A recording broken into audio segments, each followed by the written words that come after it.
nombre es María Juliana Rojas, soy estudiante de la Escuela de Educación de esta universidad. ¿Qué quiere decir sostenibilidad cuando hablamos de educación? En parte, como se mencionó ayer en algunos momentos, tiene que ver con crear el capital humano que pueda insertarse en una economía de desarrollo sostenible. Pero el Objetivo de Desarrollo Sostenible de Educación, al definir por primera vez indicadores de avance para la primera infancia, reconoce la posibilidad tal vez un poco más radical de pensar un ecosistema educativo que sea en sí mismo sostenible. Para entender mejor esto, ¿qué quiere decir? En este panel conversaremos sobre el rol de las familias, las escuelas y las comunidades en la protección de la primera infancia. Como moderadora de la conversación, hemos invitado a una de las personas que más saben sobre primera infancia en Colombia. Ella es politóloga de la Universidad de los Andes, especialista en política social de la Universidad Javeriana y tiene una maestría en trabajo social de la Universidad de Columbia. Tiene más de 12 años de experiencia en temas relacionados con la formulación, implementación y evaluación de la política pública de primera infancia, infancia y adolescencia. Ha estado vinculada a diferentes entidades, entre estas el Ministerio de Salud y Protección Social, el Ministerio de Cultura, el Departamento Nacional de Planeación, el Programa de las Naciones Unidas para el Desarrollo y la Fundación Saldarriaga Concha. Fue directora de primera infancia del Ministerio de Educación Nacional. En este cargo, participó en la formulación e implementación del programa De Cero a Siempre. Actualmente, se desempeña como especialista de educación de UNICEF Colombia. Así que, por favor, acompáñenme con un aplauso para darle la bienvenida a Ana María Rodríguez.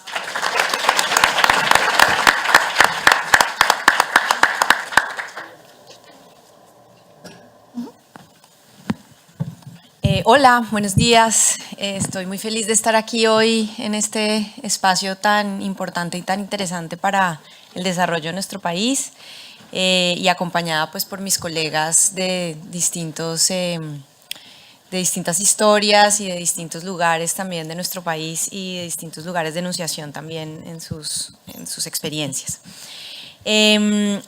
Hoy vamos a tener una conversación, creo yo, muy interesante con dos personas que tienen experiencias bastante distintas y que me gustaría presentar antes que nada, antes de comenzar como a enmarcar nuestra conversación de hoy.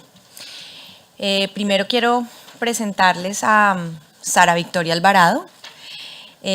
Sara es la directora del Centro de Estudios Avanzados de Niñez y Juventud, CINDE, y la Universidad de Manizales, y es miembro de la Misión Internacional de Sabios de 2019. Ella es psicóloga de la Universidad Javeriana, magíster en Ciencias del Comportamiento, doctora en Educación de Nova University y CINDE, y postdoctora en Ciencias Sociales, Niñez y Juventud de la Universidad Católica de Sao Paulo, Universidad de Manizales, CINDE, Clasco. Ha dedicado su vida a construir mejores posibilidades para los niños y los jóvenes en Colombia y otras regiones del continente. Los frutos de su trabajo se reflejan en la producción académica investigativa y sobre todo en el desarrollo social. Una de sus contribuciones más significativas inició hace 17 años junto a su familia y ahora es el programa Niños, Niñas y Jóvenes Constructores de Paz, uno de los pilares de CINDE. El programa es una propuesta educativa de socialización política orientada a la formación de subjetividades. La propuesta está fundamentada, orientada al fortalecimiento de los potenciales humanos, entre ellos los potenciales afectivo, comunicativo, ético, moral, político y creativo para la transformación de conflictos. Su impacto se ha extendido por Colombia y en 2004 fue reconocida por la UNESCO como una de las 4 mejores experiencias de formación ciudadana de jóvenes. Creo que vamos a hablar un poco más de esto a lo largo de la conversación. Y en la esquina del lado izquierdo de la mesa está Andrés Moya, que es un profesor asociado de la Facultad de Economía de la Universidad de los Andes en Bogotá. Obtuvo su PhD en Economía Agrícola y de Recursos Naturales de la Universidad de California, Davis, y sus títulos de Magíster en Economía y de Economista de la Universidad de los Andes. Es miembro de la red de investigación EGAP, Faculty Affiliate del Care and Protection of Children Learning Network, y miembro del Comité Científico de la Encuesta Longitudinal de la Universidad de los Andes, ELCA. Sus investigaciones se centran en las áreas de economía del comportamiento y economía del desarrollo. En particular, su agenda de investigación se centra en entender cuáles son las consecuencias psicológicas de la violencia y cómo afectan el comportamiento económico de las víctimas y su capacidad para salir de la pobreza. En sus investigaciones ha abordado los efectos de la violencia y del trauma psicológico sobre diferentes dimensiones del comportamiento económico, aversión al riesgo, expectativas, desesperanza y percepciones de riesgo, habilidades cognitivas y socioemocionales, y 3, desempeño en el mercado laboral.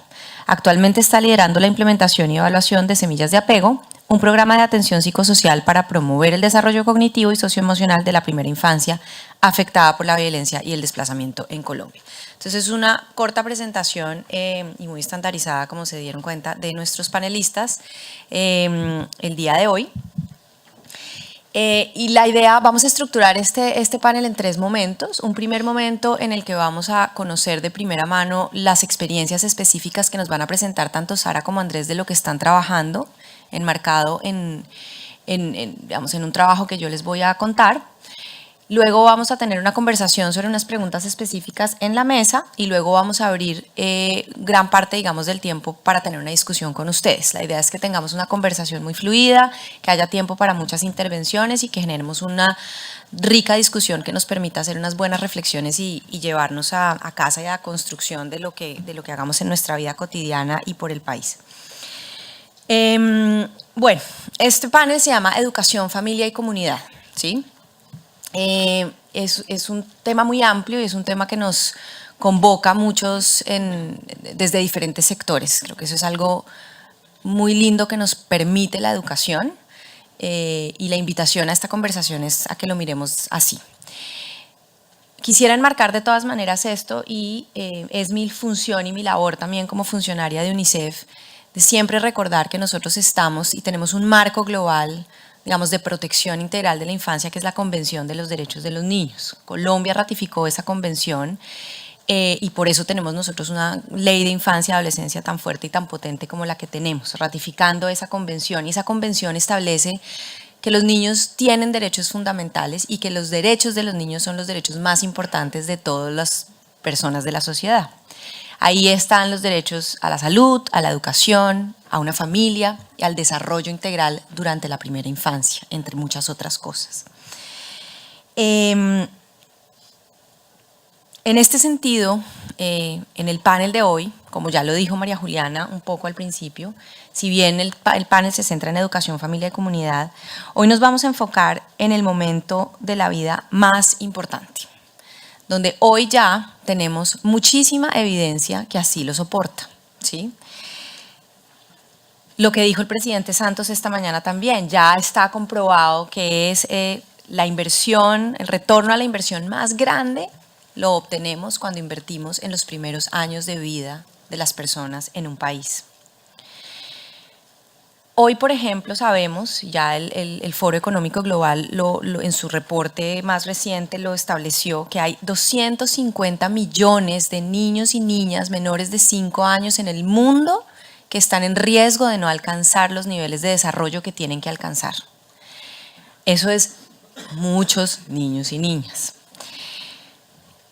Sabemos que las implicaciones de no alcanzar el desarrollo o el máximo nivel de desarrollo o el máximo potencial de desarrollo que necesitamos tiene implicaciones no solamente para el momento de la primera infancia, sino para la trayectoria de vida de todas las personas. Ya sabemos que si hacemos inversiones correctas y de calidad durante los primeros años, vamos a tener niños que acceden, entran al colegio cuando tienen que entrar, permanecen durante todo el colegio, vamos a reducir las tasas de deserciones y vamos a aumentar los aprendizajes de esos niños y esas niñas. También vamos a tener ciudadanos que tienen mejores relaciones socioemocionales en sus familias, conversaciones, son capaces de construir mejores relaciones a lo largo de su vida, incluyendo relaciones familiares. Y sí, señores, son personas más productivas, son personas que se insertan de manera más adecuada en el mercado laboral y tienen vidas más exitosas. Si esto es así, el vínculo directo del desarrollo integral de las personas con el desarrollo sostenible de las sociedades es absoluto. Es innegable y no nos podemos hacer los de la vista gorda. Y ese momento pasa antes de entrar al colegio grande.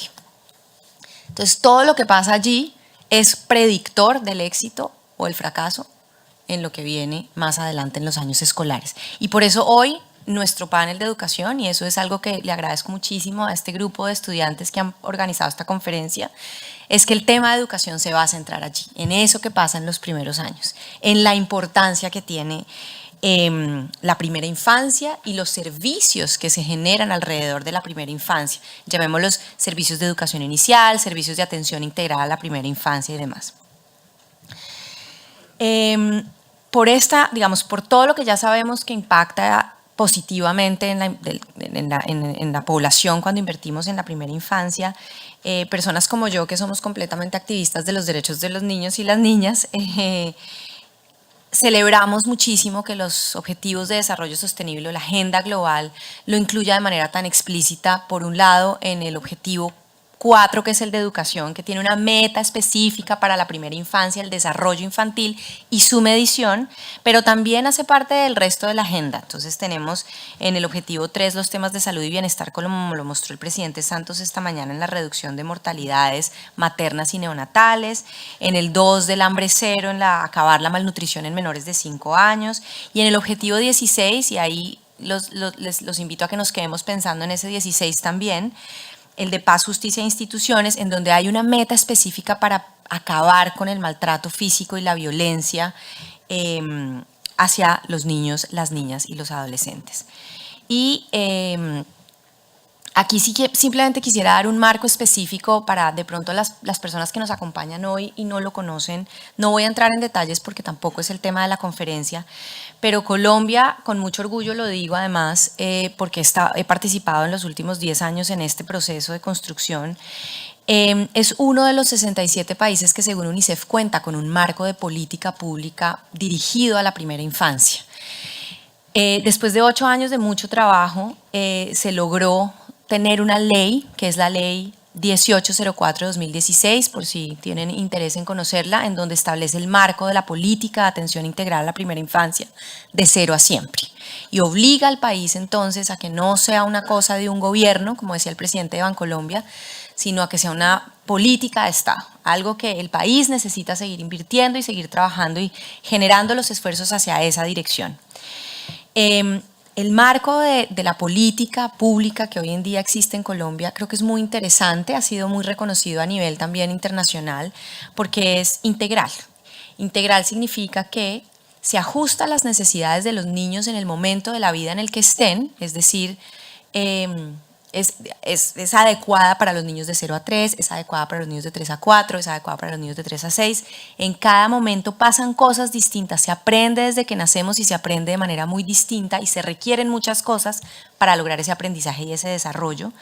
Es integral porque significa que es multisectorial, es decir, los distintos sectores, salud, educación y CBF, están allí confluyendo para que las cosas que tienen que pasarle a los niños pasen.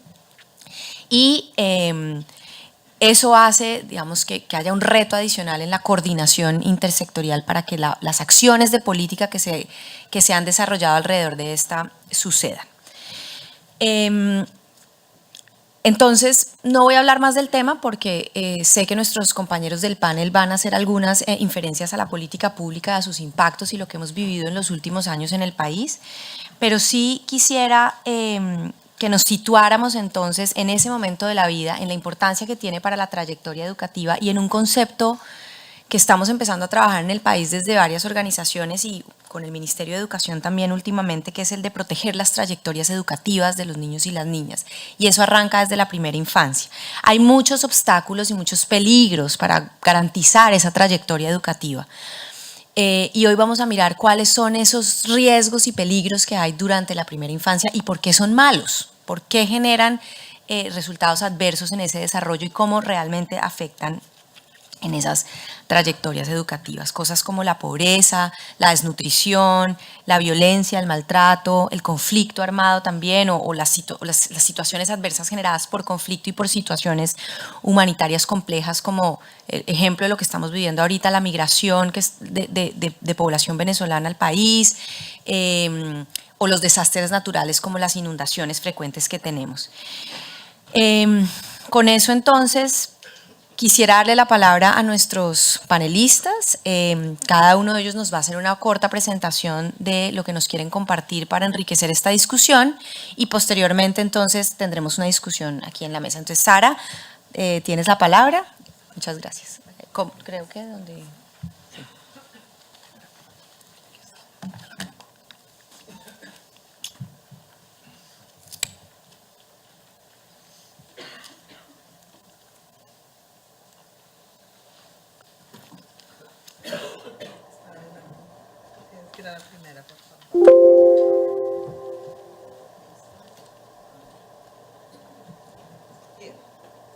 Bueno, muy buenos días para todas y para todos. Es un gusto enorme estar aquí con este grupo pensando a nuestro país. En 10 minutos es un poco difícil plantear lo que uno quiere decir, pero voy a hacer mi mejor esfuerzo.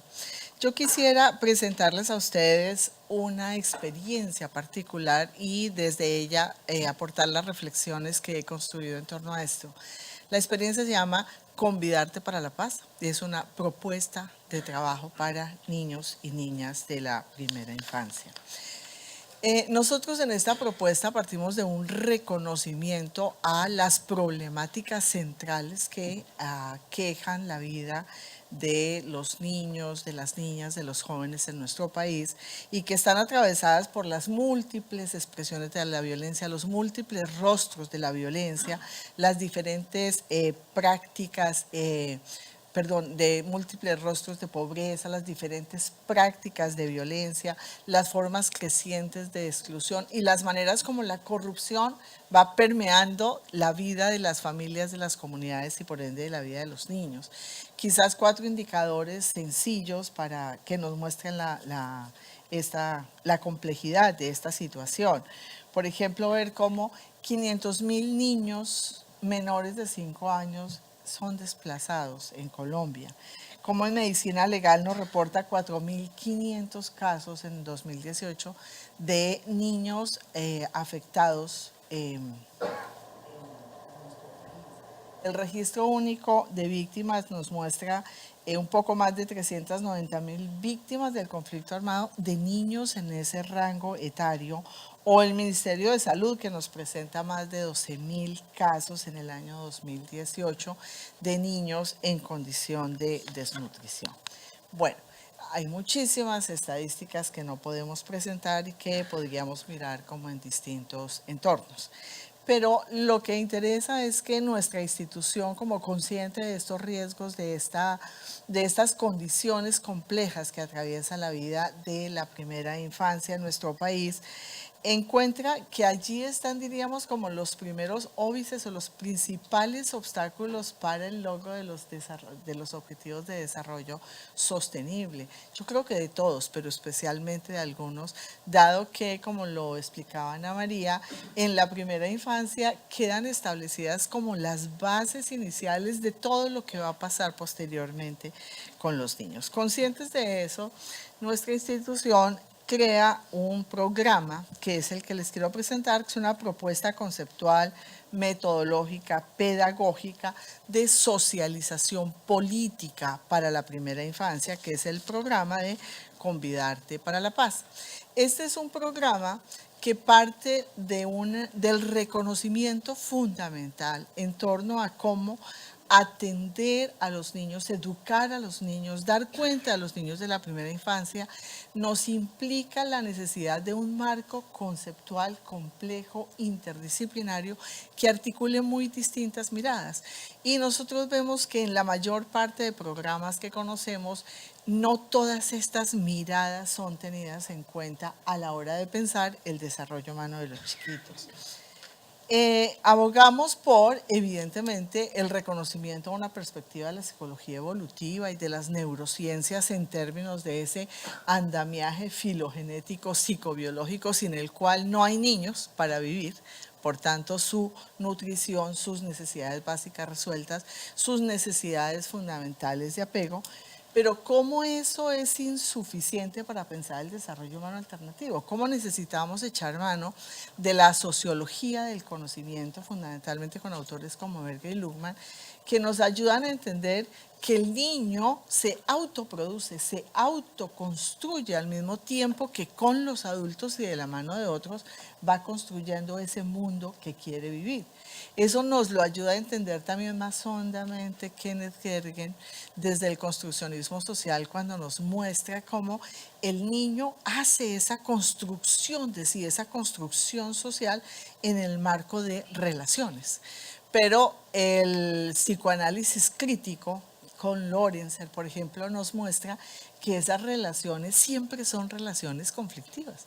O sea, que siempre que nos relacionamos hay intereses de personas distintas, historias distintas, necesidades distintas, y que ese conflicto, esa intersubjetividad siempre conflictiva, se construye, nos dice Agnes Heller, desde la filosofía política en el contexto de la vida cotidiana, en el mundo de la vida, en ese mundo donde nos relacionamos con lo material a través del juego, en los niños, de ese mundo simbólico a través de sus narraciones, de sus creaciones, y en ese mundo social a través de sus múltiples relaciones.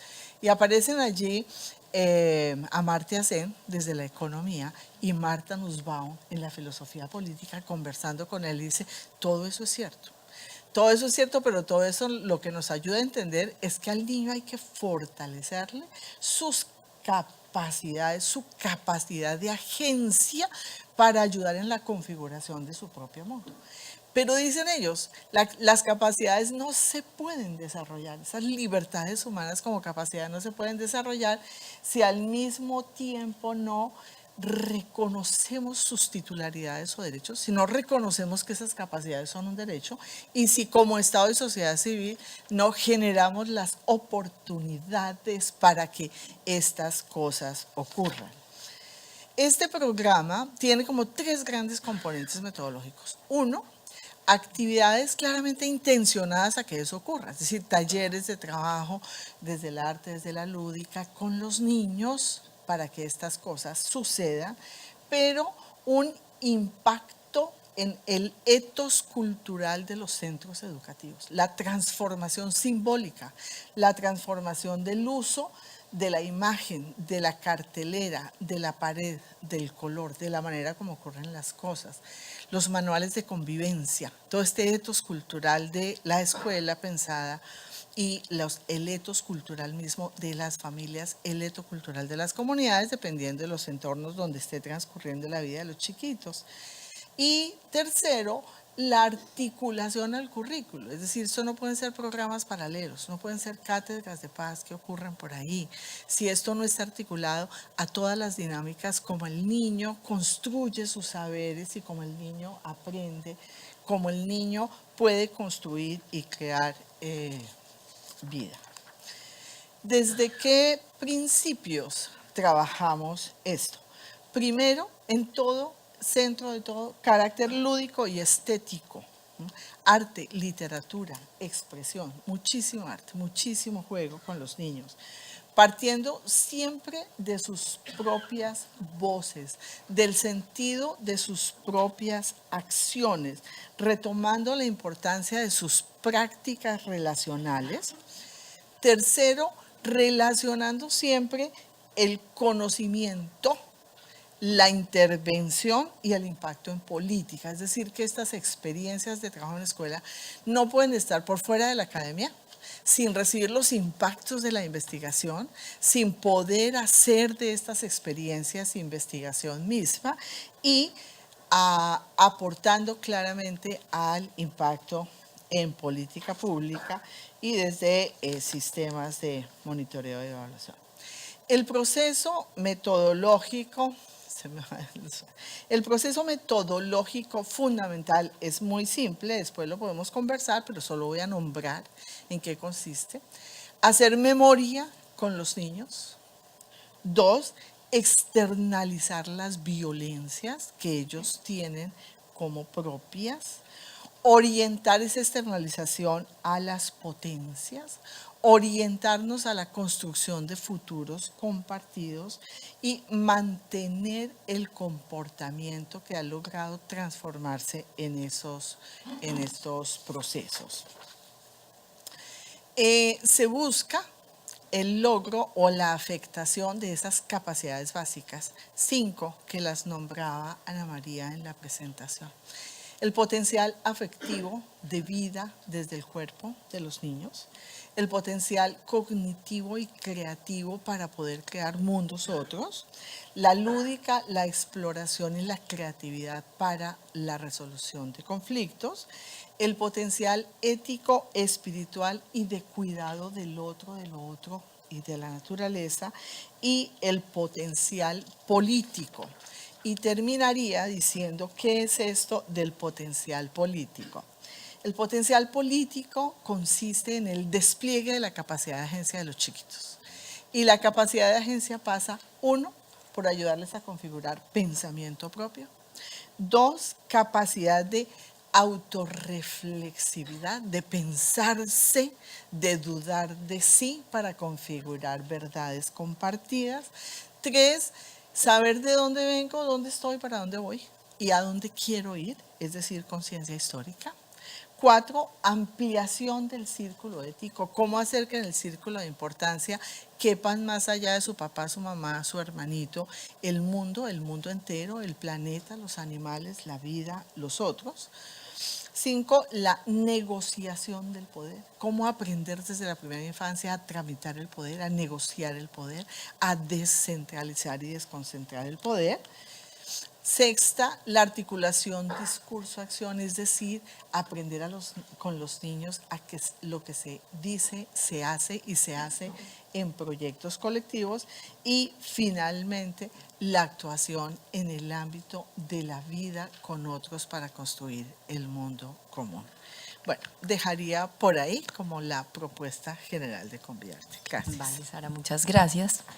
Le damos entonces la palabra a Andrés para que nos cuente su experiencia. Gracias a Ana María y Sara y a los organizadores y organizadoras de este magnífico evento. Me siento muy honrado y a todos ustedes por estar acá.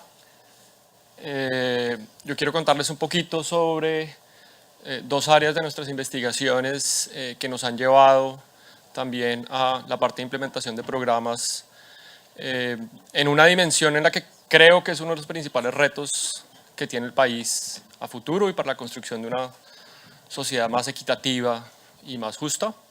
Y es precisamente pensar en cómo podemos proteger a la primera infancia en contextos de violencia. Entonces, dada la diversidad del público, lo que quiero hacer es primero hablar un poquito sobre lo que Sara y Ana María ya han hablado de la importancia de la primera infancia. Después hablar de la forma en la que el estrés que ocasiona la violencia puede romper este correcto desarrollo y truncar el potencial de millones de niños en el país. Y por último, entonces, usar esto para motivar el programa en el que llevamos trabajando desde el 2013, que se llama Semillas de Apego.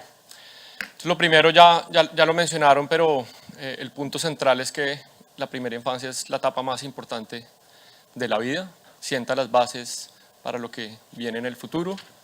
La gráfica que ustedes tienen de mi colega Raquel Bernal, lo que muestra son los picos en el desarrollo de distintas habilidades sociales, cognitivas, emocionales y motrices en la primera infancia. Y lo que ustedes pueden ver en la gráfica es que esos picos ocurren sobre todo en los primeros 1000 días de la vida, desde el momento de la gestación. Esto lo que quiere decir y lo que hay detrás es que la primera infancia es el momento en donde se está desarrollando toda la arquitectura cerebral, se están desarrollando todas las bases que nos van a acompañar en el futuro. Y como mencionaba el presidente Santos, entonces es una ventana de oportunidad en donde se debe garantizar el potencial de miles de niños.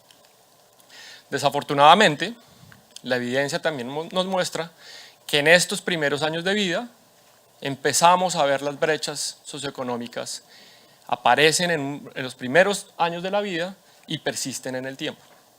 Esta es una gráfica de un estudio que hicimos con Rafael Santos y Fernando Morales, utilizando los datos de la encuesta longitudinal de la Universidad de los Andes, una encuesta en donde hemos seguido a 10.000 hogares desde 2010 hasta este momento.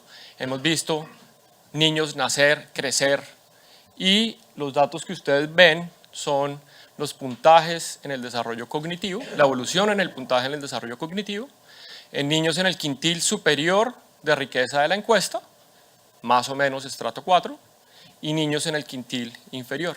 Y lo que ustedes pueden ver es que hay una diferencia bastante saliente y perceptible que aparece en los primeros 2 y 3 años de la vida de los niños y que persiste en el tiempo. Entonces, esto para nosotros es una fuente de preocupación porque es precisamente uno de los mecanismos de transmisión intergeneracional de la pobreza. Es la lotería de la cuna.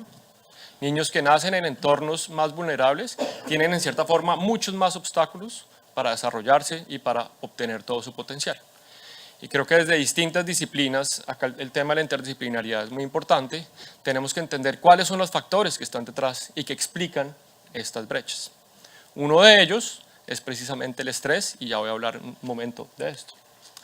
Ahora, volviendo a conectar con la presentación del presidente Santos y lo que estaba mencionando Ana María hace un segundo, como país hemos hecho avances muy importantes, sobre todo desde el establecimiento de un marco legal, una política pública para proteger a los niños y la primera infancia, una iniciativa liderada por la primera dama, el programa de Cero a Siempre y distintos programas y políticas que han surgido a partir de esa iniciativa, tanto desde el gobierno como desde la sociedad civil.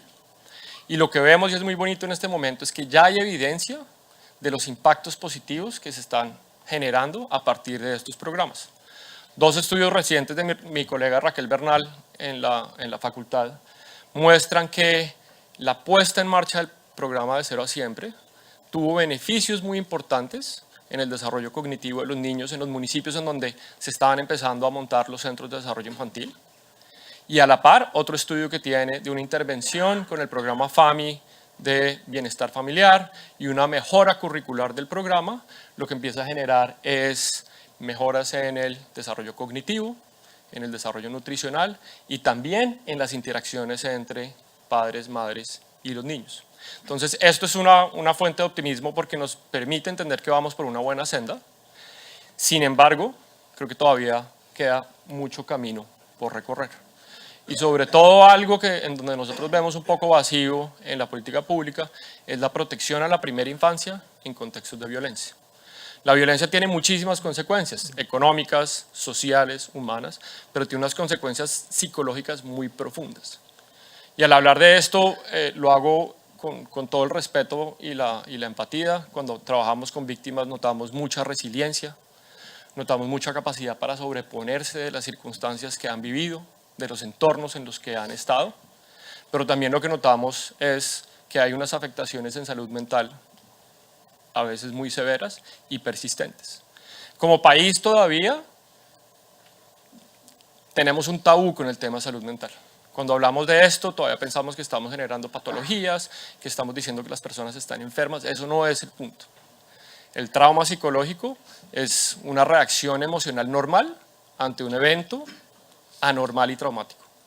Y como país llevamos 60 años de violencia, generaciones enteras, lo más normal es que estuviéramos hablando del trauma. ¿Por qué el trauma es importante en este punto? Primero, porque destruye la capacidad o mitiga la capacidad que tienen las mamás de proporcionar entornos seguros y saludables y unos vínculos afectivos importantes con sus niños.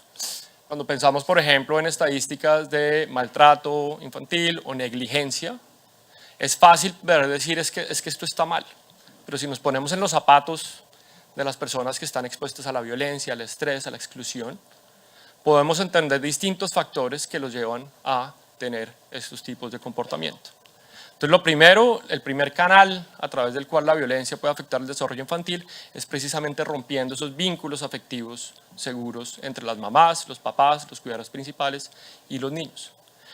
Y el segundo punto es que el estrés, las adversidades, la exclusión y el trauma tienen efectos desastrosos sobre el desarrollo infantil.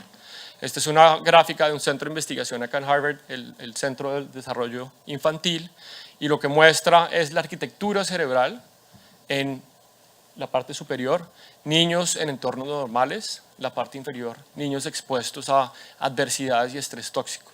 Y lo que ustedes pueden ver en la gráfica es que el estrés rompe esa arquitectura cerebral, hay menos conexiones neuronales. Y esto entonces lo que implica es que tenemos miles y miles de niños que crecen en entornos de violencia y que están siendo afectados de esta forma de manera persistente. Y son niños entonces que no van a alcanzar su potencial, su pleno potencial, que van a enfrentar muchísimos más obstáculos para su desarrollo. Y es por esto que para nosotros es una de las prioridades en términos de la investigación, en términos del diseño de políticas y en términos del diseño de programas. Eso lo que motivó es que saliéramos un poco de la academia a el desarrollo de programas para la atención a comunidades expuestas en la violencia, el programa Semillas de Apego, en donde tenemos distintos aliados, y lo que buscamos con el programa son 3 cosas fundamentales. Primero, la promoción de la salud mental en las madres. Segundo, la promoción del mejor conocimiento sobre el desarrollo infantil en estos contextos.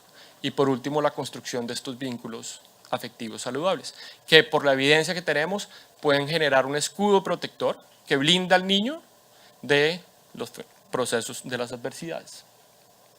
En este momento estamos operando en Tumaco. Por los próximos 2 años, desde el año pasado, vamos a estar atendiendo a más de 1.200 familias. Trabajamos grupalmente con trabajadoras sociales locales. Es importante construir capacidad en los territorios y tenemos a la par un proceso de evaluación de impacto bastante riguroso sobre los impactos en salud mental, en la construcción de vínculo, en las interacciones parentales y esperamos con resultados positivos en el desarrollo infantil. Distintos aliados que tenemos y que nos importa hacer la referencia, pero solo para terminar, todas estas intervenciones son intervenciones importantes, son intervenciones al nivel de la comunidad, al nivel de los niños, al nivel de las familias. Es importante hacer eso, es importante tener más y mejor evidencia sobre los componentes que funcionan, los componentes que no funcionan, pero por último no podemos olvidar que hay factores estructurales que afectan el desarrollo de los niños y que por ende es necesario también abordar. Muchas gracias.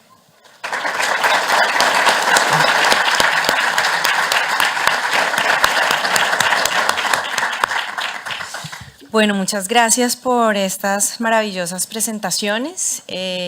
Realmente es muy emocionante saber que hay tantas personas, cerebros y organizaciones haciendo cosas maravillosas por nuestros niños más pequeños en el país. Yo quisiera comenzar esta discusión provocándolos y dándoles unos datos un poquito más feos todavía de los que estábamos mirando ahorita. Cosas como, por ejemplo, que el 60% de los colombianos aprueban el castigo físico, es algo válido, 60%, está como en nuestra, ¿no? Sabemos que más del 40% de los niños menores de 5 años están expuestos a disciplina física y esos son resultados de la encuesta de Demografía y Salud de 2015 en el país. Colombia es uno de los 4 países en Latinoamérica que no tiene prohibición del castigo físico como parte de sus políticas. Y en el Journal Child Abuse and Neglect se estableció que Colombia es uno de los países con mayor prevalencia de violencia y castigo físico en el país. Datos muy poco alentadores, por supuesto, porque además hemos tenido aquí como un brochazo de cómo es el cerebro, o sea, y el estrés tóxico también es producido por este tipo de violencias y castigos físicos. Hay un término que nos puso a pensar mucho el profesor Antanas Mockus en su momento, que es el concepto de las normas sociales. Muchas veces cuando uno trabaja y opera políticas y programas en los distintos sectores y regiones de nuestro país, pues uno se encuentra de frente con oiga, pero venga, ¿y usted por qué hace la cosa? No, pero pues yo a usted le di chancleta y mírela cómo está de bien, tan inteligente. Cosas que es súper normal, en realidad, hacen parte de nuestras conversaciones familiares cotidianas y en todos los entornos donde uno se encuentra está el tema de las normas sociales. Amigos, ¿qué hacemos con las normas sociales? Digamos, si ya existe la evidencia que existe, si tenemos un marco de país que nos permite avanzar hacia allí, desde su experiencia, desde lo que ustedes trabajan, desde la cotidianidad, lo que ven con estas familias, ¿qué hacemos? ¿Cómo se les ocurre que podemos trabajar alrededor de cambiar las normas sociales sabiendo que son procesos de muy largo aliento, pero ¿cómo la ven? Ah, te quitaron el micrófono, Ay. ya no puedes hablar. ¿Quieres? Bueno, ok. Sí, estos son datos que le llegan a uno al alma, lo tocan por dentro. Yo he pensado que el castigo físico, el maltrato infantil, pasa además por dinámicas previas de maltrato, ¿cierto? En una encuesta que acabamos de terminar hace poco con Oxfam, encontrábamos como el maltrato a las mujeres por parte de los hombres que los niños ven es legítimo para las mujeres mismas mientras ellos les den plata para vivir, ¿no? Entonces, es decir, el problema viene de más atrás, ¿no? No es solo el maltrato al niño, sino que nosotros tenemos una serie de estructuras maltratantes porque nuestras relaciones están ancladas en lógicas de mercado muy fuertes, que están impactando la vida de las parejas, la vida de las mujeres y por ende la vida interna de las familias y la vida de los niños. Creo que apostarle a la norma y a las normas que realmente prohíban las formas de castigo en la familia es algo que una sociedad tiene que hacer. Pero creo que al mismo tiempo hay que apostarle a la educación familiar. Porque yo creo desde mi experiencia en estos largos años que el problema del victimario, del ser que castiga, del hombre que golpea, de la mujer que grita a los niños, ¿no? Se da como por unas cadenas de agresión de que a mí me maltratan, yo maltrato, ¿no?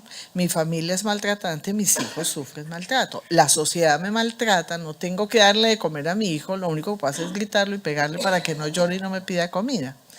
Entonces me parece a mí que el problema es muy estructural y que yo puedo prohibirle al otro que le pegue al niño y entonces va a tratar de hacerlo más a escondidas para que no lo vea.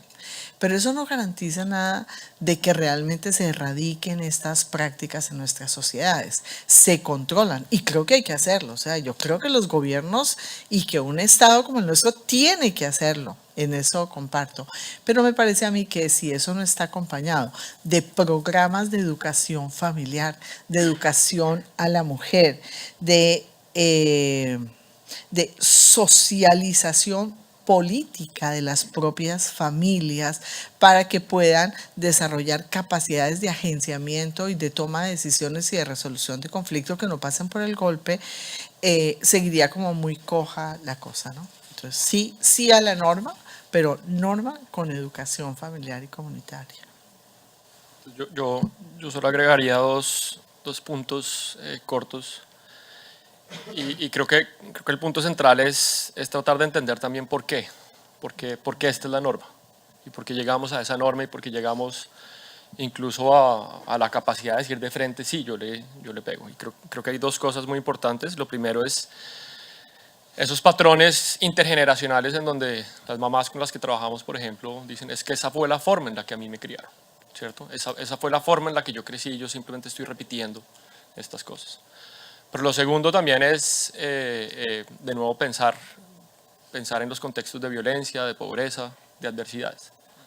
Porque uno puede pensar de nuevo que es un tema de información, vamos a mostrarle a las mamás las consecuencias negativas que tiene, por ejemplo, el chancletazo, ¿cierto? O una palmada. Pero esa información puede entrar por acá y salir por acá. Y el punto es cómo podemos generar esa capacidad de empoderamiento y de agencia para que las familias que están en estos contextos de adversidades puedan abordar esas adversidades y puedan construir esas mejores relaciones. El estudio de Child Abuse and Neglect, que de hecho es de uno de mis antiguos estudiantes y ahora estudiante de doctorado acá en la Escuela de Educación Jorge Cuartas, él ha estado estudiando este tema en distintos artículos y lo que encuentra es que, por ejemplo, en municipios en donde hay más tasas de violencia, hay mayor probabilidad de negligencia, que no le pongan atención a los niños. En municipios en donde hay más tasas de violencia, también hay una mayor probabilidad de que haya castigo físico. Y si uno se pone a pensar, mira la literatura, en estos contextos se requieren capacidades sobrehumanas para poder abordar la pobreza, la exclusión, el estrés del día a día y al tiempo poder acercarse a los niños. Entonces creo que todo esto va en cómo podemos construir estas capacidades y cómo podemos dotar a las familias de mejores herramientas emocionales para abordar lo que está pasando afuera y poder proteger a sus niños. Sí, yo creo que también ahí voy a meter la cuchara. Hay un tema una palabra que me gusta mucho y sobre todo en educación la he aprendido a utilizar mucho, es el tema de las expectativas que uno también tiene de las mamás y los papás de los niños pequeños. Tienen que ser mayores, nosotros tenemos ser capaces de decir, esta gente puede, o sea, las mamás y los papás pueden hacerlo. Ayer justamente estaba en una conferencia muy interesante sobre desarrollo infantil temprano acá y nos estaban contando sobre, de hecho, un programa que también se llama Semillas de Sésamo, que es para atención de niños en situaciones humanitarias, niños pequeños, y nos estaban contando que hay una utilización de una tecnología para mamás y papás, digamos, para mandarles tips de cosas que pueden hacer para promover el desarrollo de sus chiquitines. Hicieron un estudio rápido para ver qué tipo de preguntas iban como a calar más, iban a generar más demanda por parte de las familias. Entonces la pregunta era como, ¿usted haría más clic en el link que dice información importante sobre el cerebro de su niño o actividades interesantes donde usted la puede pasar muy bien? ¿Cuál cree que ganó? ¿Cuál? Ganó la primera. A los papás les importa más. O sea, les cacha de una el tema de la importancia del cerebro de sus niños. Entonces, hay que poner más expectativas allí también. Y yo creo que las normas sociales, digamos, las tenemos todas las culturas, pero también creo que son movibles, cambiables, hay muchas estrategias que se pueden hacer. Creo que lo que ustedes hacen va hacia allí, va hacia la modificación de normas sociales y solo quería meter esa cucharada. Otra pregunta que me surge tiene que ver, creo que además estamos en el escenario para hacerlo y es algo que me obsesiona mucho desde hace muchos años y es el rigor de la evaluación. ¿Cómo medimos? ¿Qué mediciones existen? Y realmente de qué manera lo que no medimos no existe. Si no generamos datos y resultados no podemos informar la política pública. Como tomadora de decisiones que fui durante muchos años de mi vida en el gobierno, agradezco la existencia de los datos y quisiera como que cada uno me contara o nos contara un poquito más sobre ese ejercicio de evaluación que hacen de estas intervenciones y cuáles han sido los resultados más significativos que tenemos hoy que podemos compartir, porque creo que parte de estas conversaciones son generar ideas también que puedan ser traducidas en política pública, en programas desde los distintos actores y desde donde estemos. Entonces, la evidencia es súper importante para eso. No sé, Andrés, si quieres comenzar tú. Entonces, pues creo que es un tema muy clave y lo mencionaba en mi presentación, necesitamos más y mejor evidencia. Creo que en el país todavía hemos avanzado mucho, pero todavía estamos en un momento un poco temprano comparado con otros países en términos del rigor de la evaluación.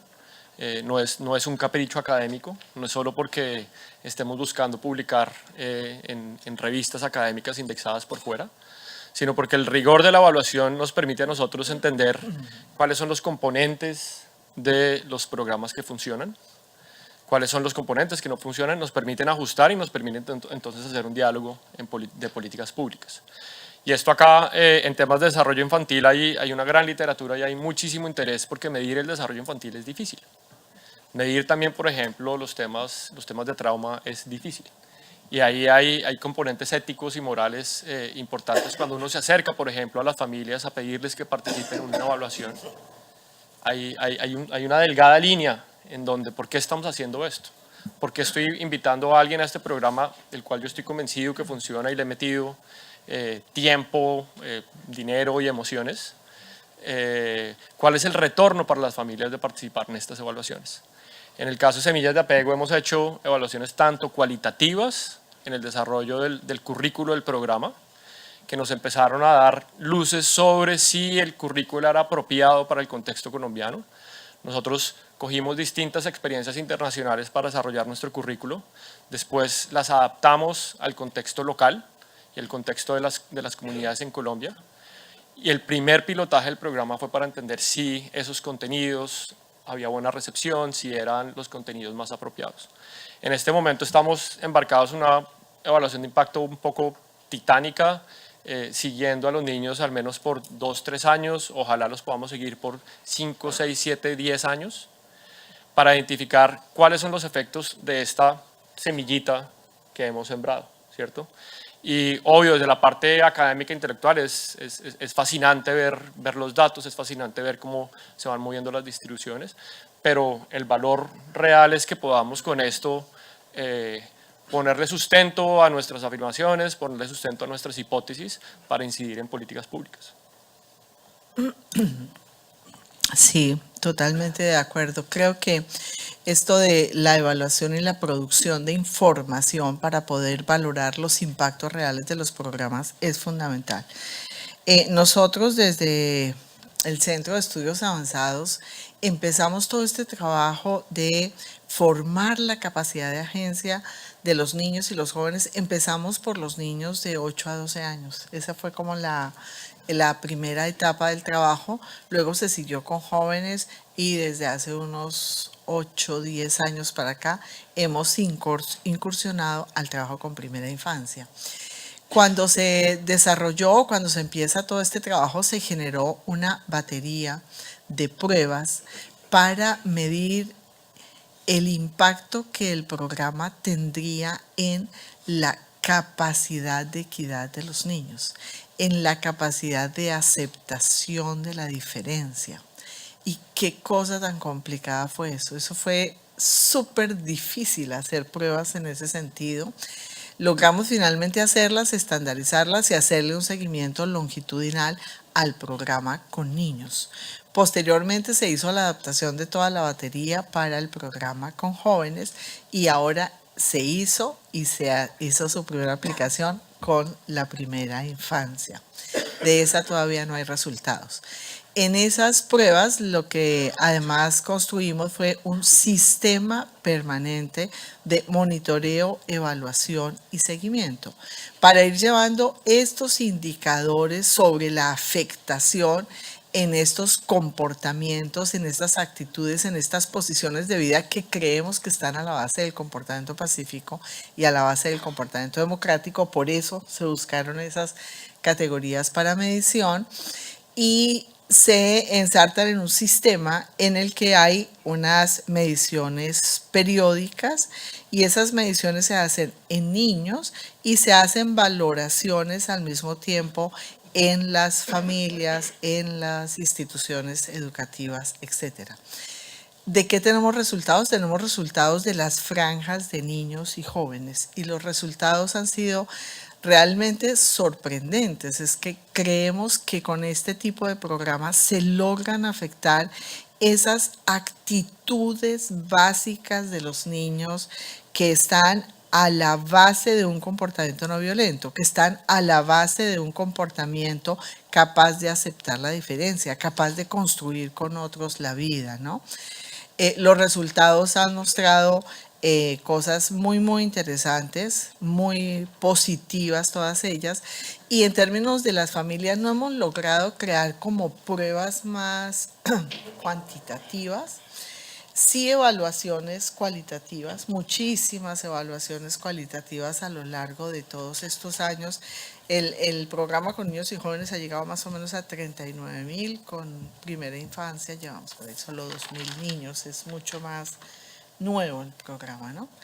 Pero creo que cuando yo decía la academia tiene que permear esto es porque yo creo que la investigación tiene que aportarle eso a los trabajos en territorio, a los trabajos con las familias, las comunidades, con la escuela y generar precisamente ese tipo de información y mediciones, ¿no?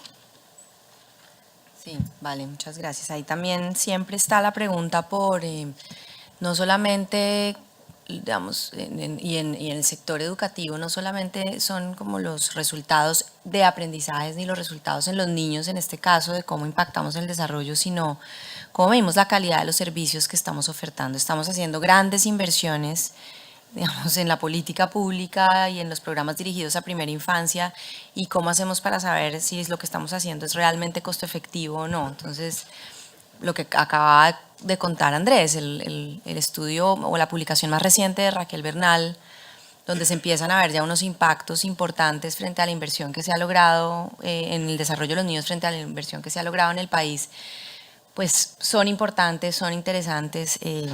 La academia sí creo yo que tiene que juntarse y aliarse mucho ahí para apoyar como a los tomadores de decisiones con este tipo de información. Yo quisiera abrir en este momento el micrófono al público, si les parece bien. ¿Sí? Estamos en el tiempo, estamos bien de tiempo, ¿cierto? Porque sí creemos que hay muchos otros temas que podríamos tocar, pero me gustaría darles la palabra a ustedes para que nos corchen. Uy, muchas manos. Muy bien. Ah, no sé, tú decide tú. Tú decides. Bueno, está bien. La señora. Gracias. Con interrogante. Participamos como comunidades negras en la formulación de la política pública, solo que persisten en los temas de reconocimiento de la diferencia en los niños gravemente en Colombia. ¿Qué pasó en la implementación de la política pública, el tema de diversidad y diferencia, especialmente étnica, en niños y niñas? Gracias. Recogemos unas preguntas y luego... Es mejor una por una. ¿Una por una? Sí, Sí, para que se haga el... ya tenemos experiencia con muchas. Pues mira, yo no estoy en el gobierno, ya, hace 3 años, pero estuve en la formulación de la política desde el 2010. Siempre, y me voy entonces a quitar un poquito mi sombrero UNICEF y me voy a volver a poner mi sombrero de cero a siempre, y una de las intenciones más reales que creo que se tuvo al diseño, en el momento del diseño de la política, fueron varios enfoques.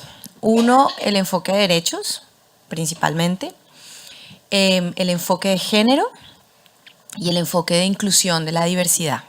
Y a mí me gustaba ese enfoque de inclusión y la diversidad porque se trataba como de ser bien holístico allí, ¿sí? No solamente, por ejemplo, los temas de inclusión de niños con discapacidad, sino inclusión de todos los niños y las niñas, ¿sí? Y eso lo que nos permitió, hay un concepto muy bonito en educación y en particular en educación inclusiva, que es el diseño universal para el aprendizaje, ¿sí? Yo viéndolo hoy en retrospectiva, creo que las herramientas que en su momento se plantearon de cero a siempre tenían esa lógica del diseño universal del aprendizaje. Entonces no es que el niño se tiene que adaptar al CDI, ¿sí? Sino que el CDI es el que tiene que ser adaptado para los niños. Entonces yo tengo que poner todos los ajustes razonables para todos los niños y las niñas, si el niño es rural, si el niño es urbano, si el niño es de alguna comunidad negra, de algún pueblo indígena, tiene el mismo derecho de acceder a ese servicio, y es un servicio que tiene que ser de calidad y pertinente. Y en ese sentido se creó un instrumento que era la ruta de atención integral, que es un estándar de todo lo que le tiene que pasar al niño independientemente de la edad que tenga y en dónde esté. Y eso se tiene que hacer realidad en el contexto específico.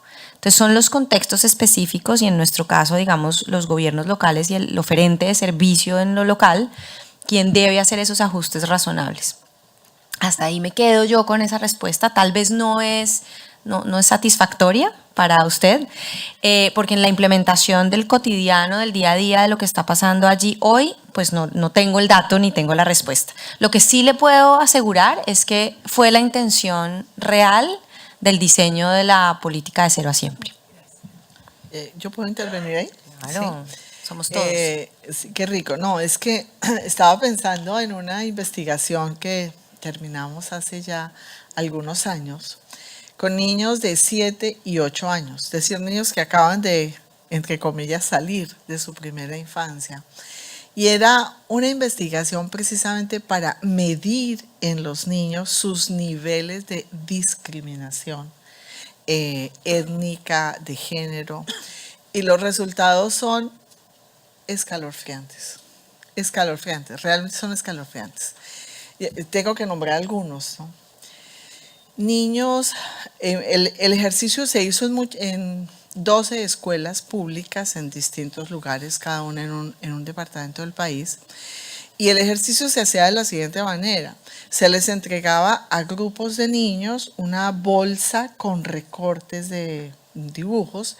En los dibujos había siluetas de hombres y mujeres mestizas o blancos, los llaman ellos, hombres y mujeres negras y hombres y mujeres indígenas. Y tenían una bolsa con instrumentos, cosas, con un estetoscopio, un carro, un celular, un lápiz, una tiza, un tablero, una cofia de enfermera, etcétera, etcétera. Y el ejercicio era que los niños debían armar unos murales y poner cada uno de estos objetos a quien le pertenecían. Impresionante. ¿A quién le ponían? Todos los niños, o sea, era una cosa, todos los grupos. ¿A quién le ponían el balde, la olla, el trapero? A la mujer negra. ¿A quién le ponían el tractor? Al hombre indígena. ¿A quién le ponían el estetoscopio? ¿A qué no saben a quién le ponían el estetoscopio? Ojalá la mujer blanca, al hombre blanco. El hombre blanco tenía estetoscopio, computador, celular, carro, todas esas maravillas. Las mujeres blancas alcanzábamos a ser maestras o enfermeras. Hasta ahí nos dejaban. Y de ahí para abajo. Eso fue una cosa maravillosa de trabajo con los niños. Porque después de que hacían eso, no podían mover nada y tenían que explicar por qué y empezaban unos ejercicios preciosos. Eso es un trabajo bellísimo. Pero ¿a qué voy? Yo voy a que el problema del enfrentar los problemas de discriminación no pueden ir solo por política pública. De hecho, la política de 0 a siempre es hiper buena en ese sentido. Pero si nosotros no nos metemos adentro de la población y de las familias y de las comunidades y de las escuelas y trabajamos estas posiciones, hay una reacción de resistencia en las mismas poblaciones, porque están metidas en el tuétano de los huesos, la discriminación desde esa edad. Desde temprana edad los niños ya saben para qué lado. Yo creo que ahí el reto es impresionante para la educación. También para la política pública, claro, pero si no hay esto otro en la educación, la política pública se estrella y no pasa nada, no transforma nada. Gracias. 1, 2, creo que ya no hay más. Respecto a las mediciones, que me pareció un punto muy interesante, basado en la experiencia de ustedes, ¿qué tanto es automática versus manual? O sea, que hay una persona como que se sienta y mira y entonces le toca poner el score, versus automática, que haya algún tipo de asistencia, no sé, que traquee alguna cosa. Y lo pregunto porque sé que es como difícil, no soy de esa área, pero estoy preguntando porque hay una experiencia en China que están haciendo en unos colegios que ponen en las cámaras de seguridad una inteligencia artificial que analiza a los estudiantes de manera individual y mira, obviamente suena muy invasivo, pero Bastante. por eso es un experimento.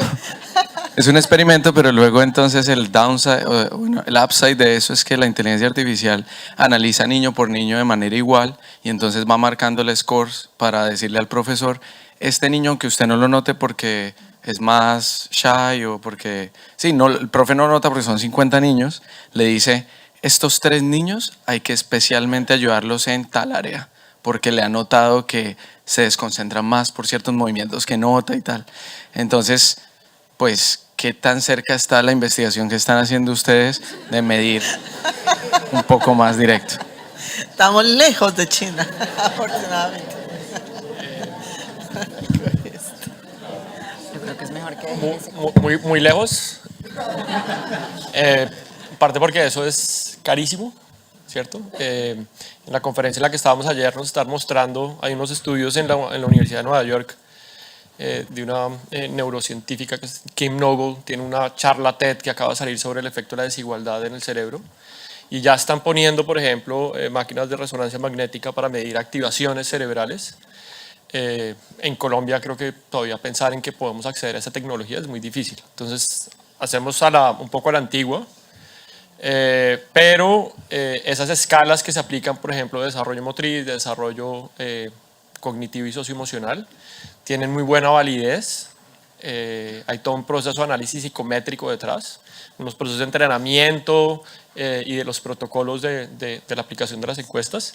Y cuando ex post miramos, hay muy buena correlación en esas medidas y, por ejemplo, variables objetivas. Entonces, esas brechas, por ejemplo, en el desarrollo cognitivo, con el lenguaje. Ahora, si pudiéramos llegar a algunas mediciones no tan invasivas, pero que permitan también tener más objetividad y datos en tiempo real, sería increíble. Hay una cosa muy chévere también que se empezó a hacer en Colombia hace unos años. Se ha hecho ya una medición significativa, representativa, perdón, con la medición de calidad de los servicios para la de educación inicial en el marco de 0 a Siempre. Y allí se utilizaron también unas mediciones de observación en el aula, pero por personas. ¿Cómo es que dice? Manual. Pero fue muy chévere porque, digamos, una de las grandes preguntas que también ya sale siempre como en la evidencia, que es tal vez de las cosas que más afecta al desarrollo, son las interacciones entre los docentes y los niños. Entonces, poder valorar y medir esas interacciones, no sé si la inteligencia artificial lo permita, me imagino que lo permitirá pronto, pero es un trabajo que requiere tiempo, es costoso, pero no es tan costoso, y ya lo logramos hacer en Colombia. Entonces creo que eso está informando de manera interesante la política. Son ejercicios que no se deben dejar caer, digamos, creo que también tienen que trascender los gobiernos. Para eso pues hay que hacer mucha abogacía. Es importante que todos siempre carguemos el mensaje de la importancia de la evaluación en ese sentido. Así que ahí vamos, pero principalmente yo creo que ha sido más manual en lo que también la experiencia que yo tengo. Hay una pregunta. Allá arriba también. No sé. Bueno, gracias. Nosotros en este momento ojalá logremos solidificar la paz en Colombia, pero hemos tenido niños, generaciones enteras que han vivido la guerra y han sido parte de la guerra. ¿Cuáles son los programas que nosotros tenemos para fortalecer el apoyo que tenemos a esos niños resultado de la guerra y que vivieron la guerra directamente con un fusil?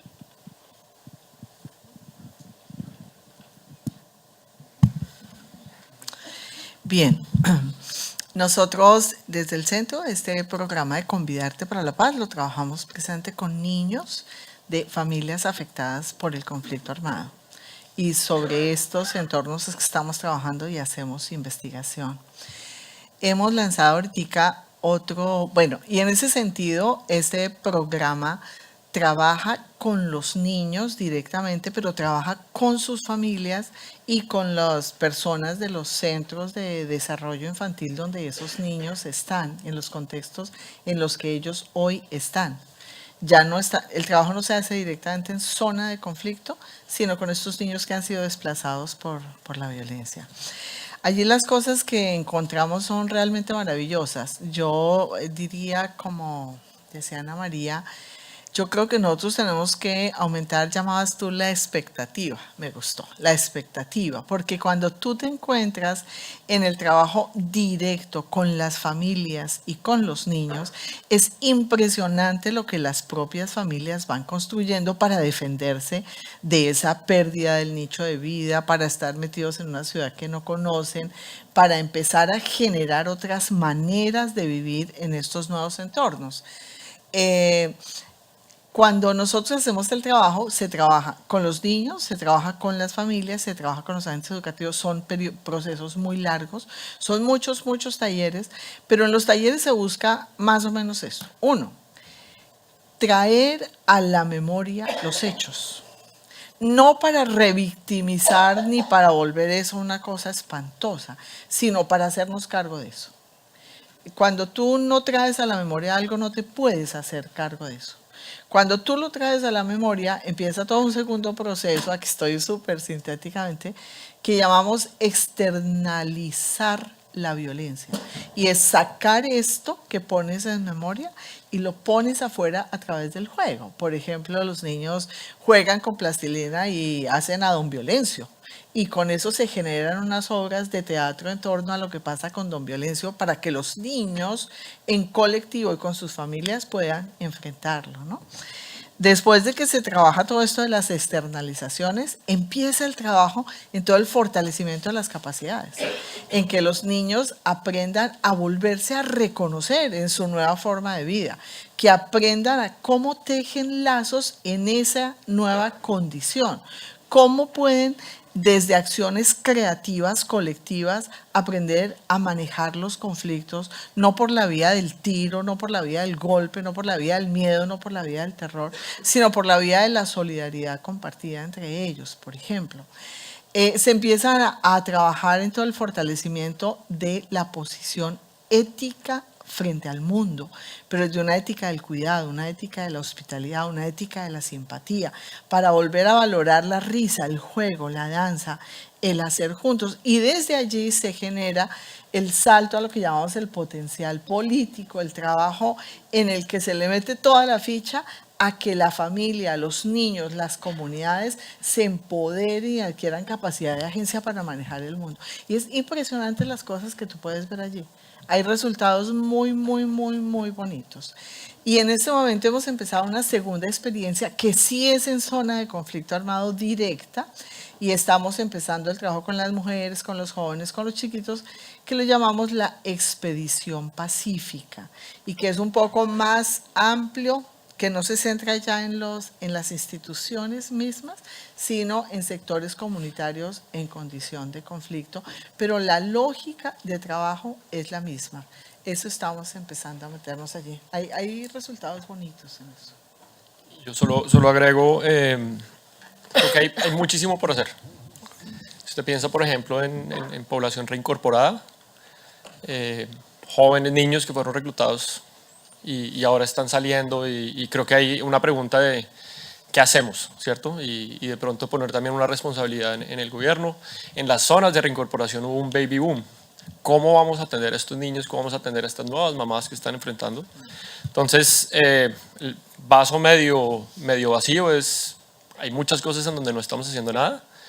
El vaso medio lleno es una oportunidad para contribuir, ¿no? Entonces, somos muy privilegiados de estar acá y este momento específico del país. Entonces, creo que lo que vemos a lo largo de esta conferencia es un montón de iniciativas en donde hay espacios para contribuir y esa sería mi invitación.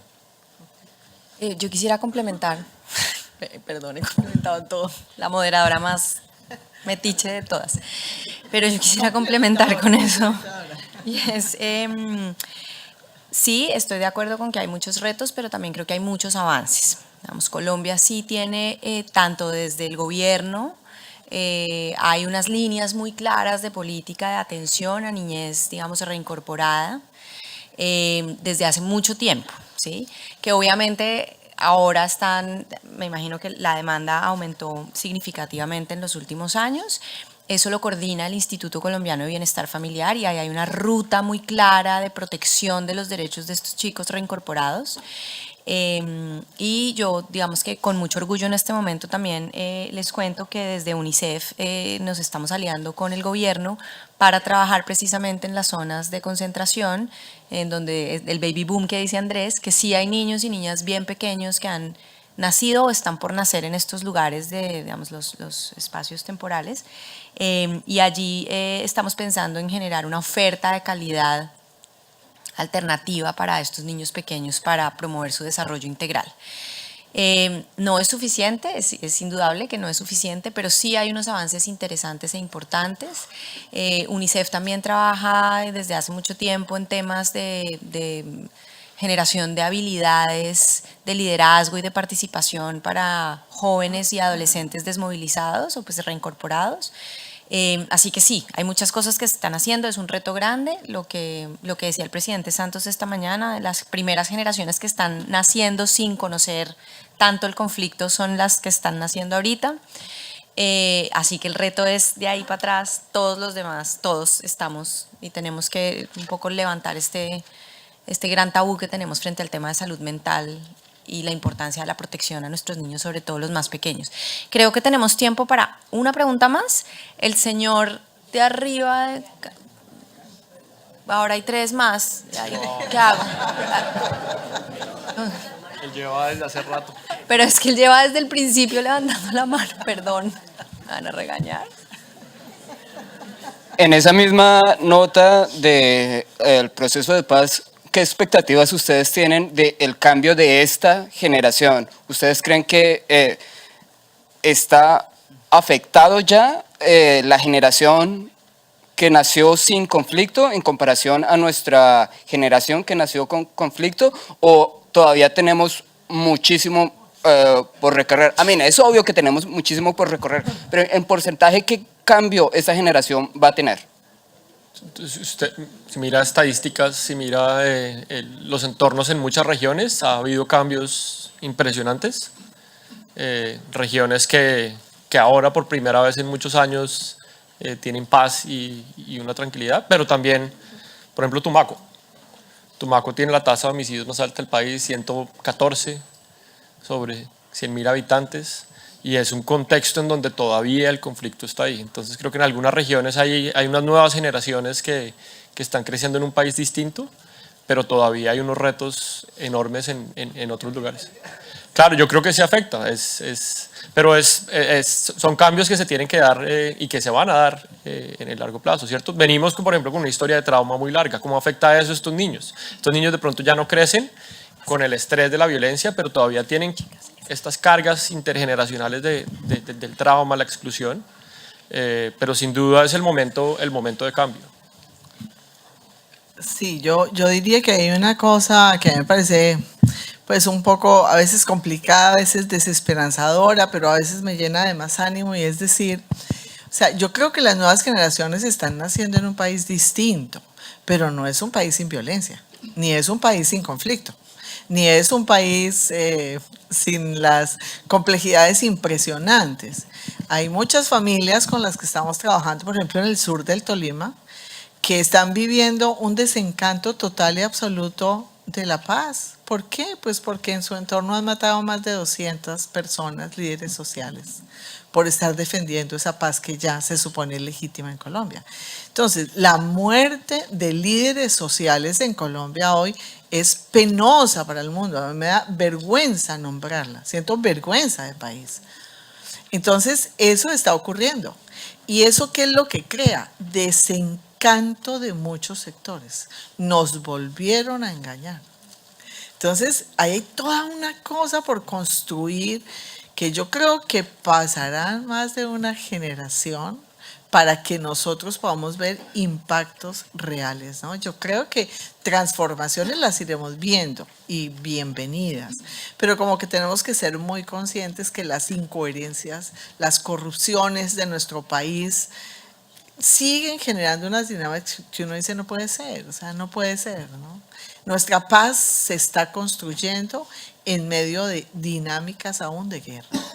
Entonces, nuestros niños están naciendo ahí, en esas familias donde al tío lo acaban de matar porque está defendiendo la paz, ¿no?, que se construyó. Entonces, yo creo que la cosa es muy compleja, muy complicada, pero bueno, es un desafío más grandotote para seguir haciendo cosas.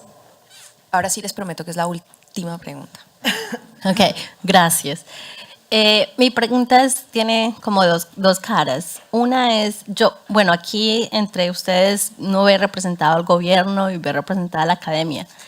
Y mi pregunta siempre es, ¿dónde está la sociedad civil? Y eso va acompañada de los recursos. Entonces hablamos de evaluaciones longitudinales, hablo de implementación, una política pública en la que ha habido mucha inversión.